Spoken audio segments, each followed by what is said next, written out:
Tarzan vs. Hulk. Clash of the Primal Kings.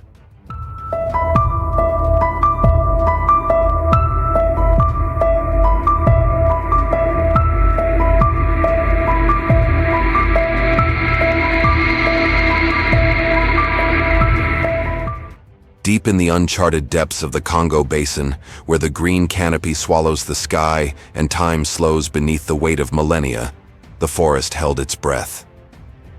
There were tales, told only in whispers, between tribes and travelers, of a creature who moved like the wind and roared like a tempest.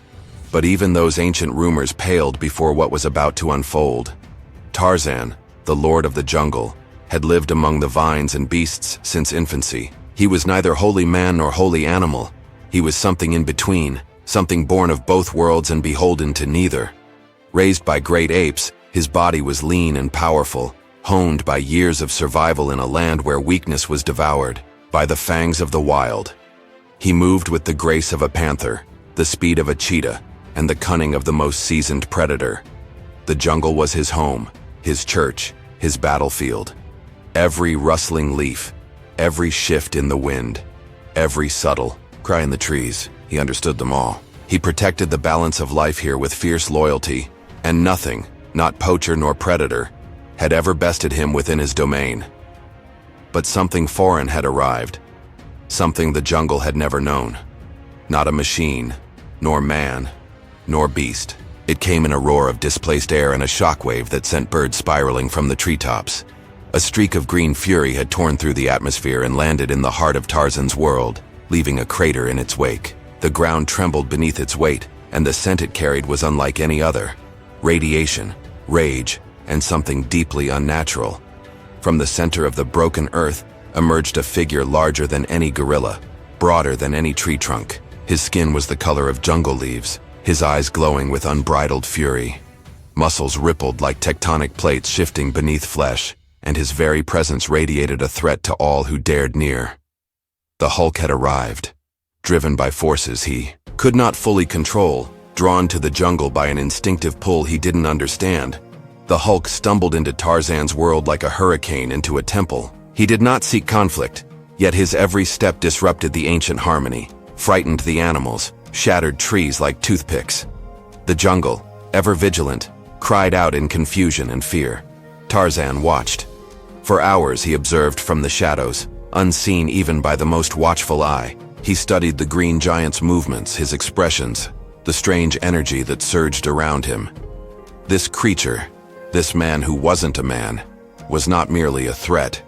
He was chaos incarnate, and if left unchecked, he would unmake all that. The jungle had built over centuries, so Tarzan descended, not from anger, not from pride, but from a sense of duty that burned within his chest, like the embers of a wildfire. He ran with the wind, swung through trees that bent in reverence to his passage, and landed with the silence of falling dew upon the path of the monster. The air thickened, the jungle stilled. When they met, the world seemed to pause.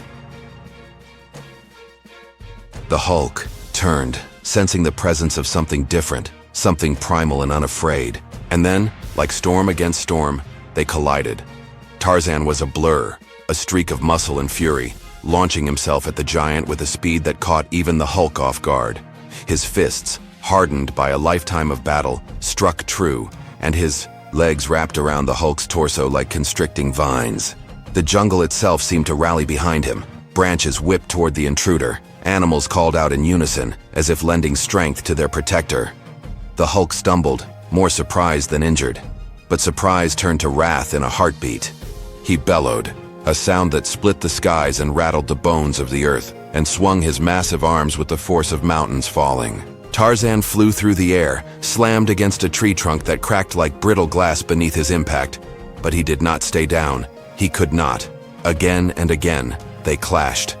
Tarzan with speed and cunning, the Hulk with brute strength and relentless rage. The jungle trembled with every blow. Vines fell, trees shattered, rivers changed their course from the sheer violence of their battle. Tarzan struck where it counted. Eyes, joints, pressure points. He climbed the Hulk's back like a jungle cat, raking, twisting, always moving. But no matter how fierce the assault, the Hulk endured. His body healed, adapted, absorbed.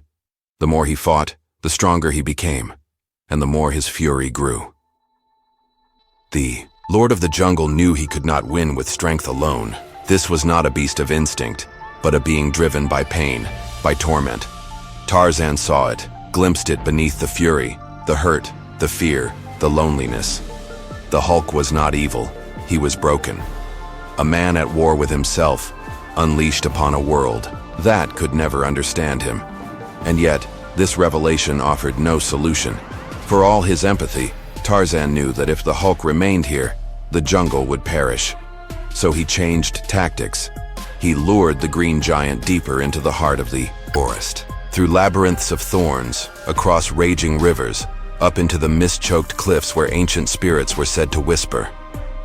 Tarzan used the land itself as his weapon, forcing the Hulk into terrain that favored speed and strategy over brute force. He led him into swamps that swallowed his steps, into caves where echoes disoriented him, into canopies where the air was thin and light scarce. And still, the Hulk pursued, never tiring, ever angrier. It was in the oldest part of the jungle where stone ruins lay entwined in roots and moss that the battle reached its end. Here, surrounded by the silent witnesses of a forgotten civilization, the two warriors faced one another one final time.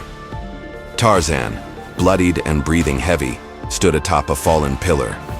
The Hulk, scarred and steaming with fury, stood below, his chest heaving like a beast at bay. And then something changed. The jungle, perhaps out of mercy or reverence, began to calm. A breeze swept through the trees, cool and filled with the scent of rain. The Hulk, sensing it, paused. His breath slowed. His muscles eased, just slightly. The wild rhythm of the forest, once chaotic and disturbed, began to reassert itself. Its song gentle, ancient, patient. Tarzan did not move. He only watched. The Hulk for the first time looked around, not with rage, but with wonder. He saw the harmony, the intricate balance, the beauty he had nearly destroyed. Something in him shifted. The rage, though never fully gone, receded, like a tide, leaving in its wake a silence he had not known in years. With great effort, the Hulk turned and walked away, each step lighter, each breath deeper. He vanished into the mist, his presence fading into the whispers of the forest. Tarzan remained still for a long time, not out of fear, but respect. He had not defeated the Hulk. No one truly could. But he had endured him, survived him, perhaps even reached him, and the jungle lived on. In time, the vines would regrow, the trees would stretch toward the sky once more, and the animals would return to their paths. But the memory of that battle would echo in the canopy, carried on the winds. Like a legend, the day the Lord of the Jungle stood against the green Goliath, and the earth itself watched in awe.